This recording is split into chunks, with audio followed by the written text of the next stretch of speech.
Okay. Dr. Demers and Royal Society panel members, I have spent every possible month trying to stop a cell tower from going up at the top of my street in Guelph, Ontario. My effort has expanded to trying to get my city to put a moratorium on all cell towers until Safety Code 6 is properly changed. At the same time, I'm trying to get my immediate neighbors aware and on board. Why? I'm electrosensitive. I live in a semi-detached home with a basement apartment in close proximity to other homes, and the wireless technology used by others affects me.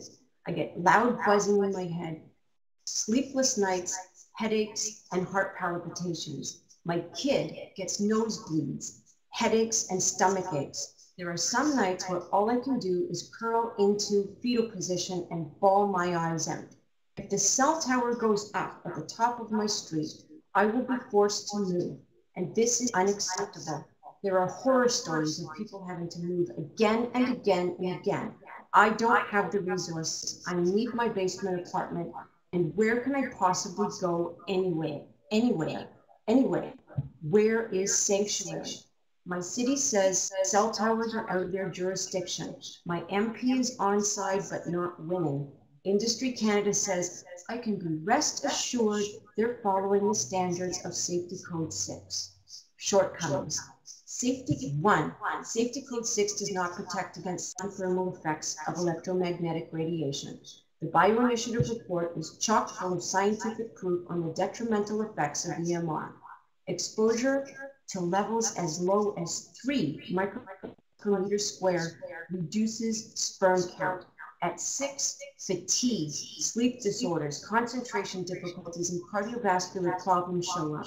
At 20 microwatts per meter square, studies show abnormal blood pressure, nervousness, joint pain, and digestive disorders.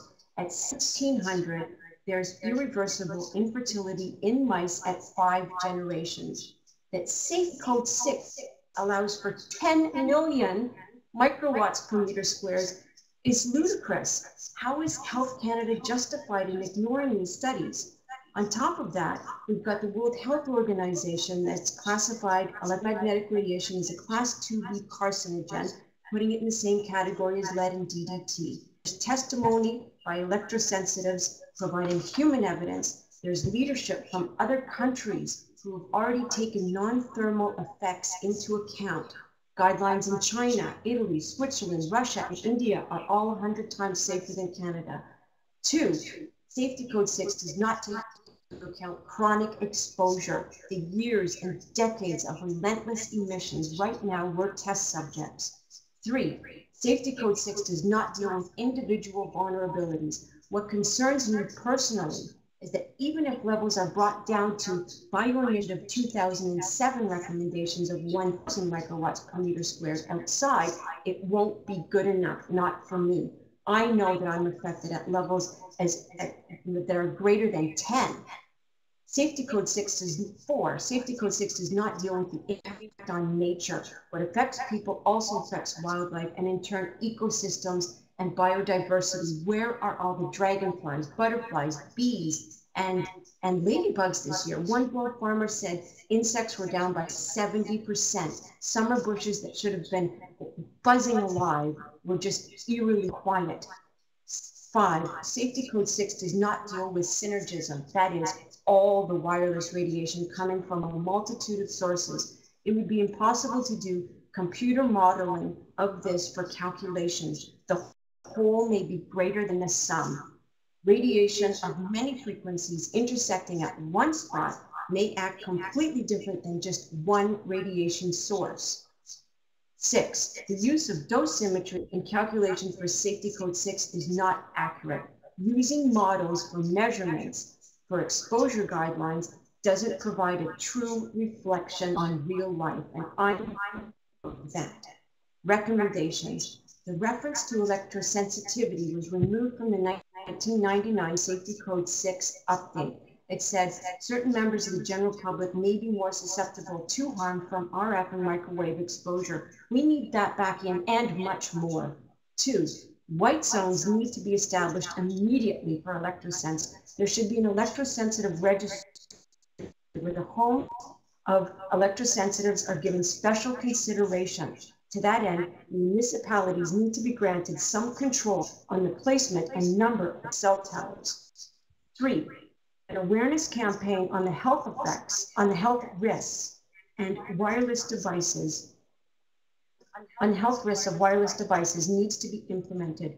Every health practitioner and household in Canada should be made aware of the health risks of electromagnetic radiation and the symptoms of electrosensitivity. It should not fall on nonprofit organizations like Canadians for Safe Technology or concerned citizens like me. It's not my job. 4, wireless products need warning labels. Like warnings on cigarette packs, labels on wireless products should be upfront and bold. This unit will emit whatever, 20,000 microwatts of radiation per meter squared. It could cause many health effects, including ... 5, there needs to be a no-fee opt-out program for smart meters and the smart grid. It really is unacceptable. The involuntary radiation that we're being exposed to from smart meters is not acceptable. If Italy can acquire time of use readings without wireless technology, so can and should Canada. 6, if revamping of Safety Code 6 falls short of being heroic, I want to know who is liable. If the cell tower goes up at the top of my street, what is Health Canada prepared to do if I suffer ill health effects? Who is taking responsibility on the effects this tower can have on me, my child, my life, and my property value? Who is liable to provide compensation for associated costs? You hold a tremendous amount of power and responsibility in your hands right now. Ultimately, what we really need are proud leaders to straighten out a predicament that has gotten terribly, horribly out of control.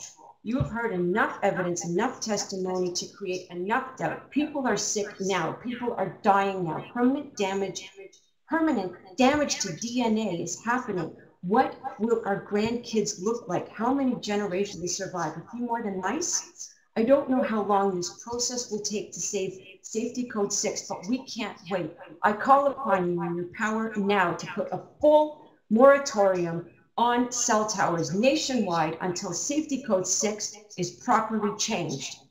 I hope you'll do the right thing. Thank you very much. Any comments? Anybody else? Okay, thank you very much, Ms. Lebrecht.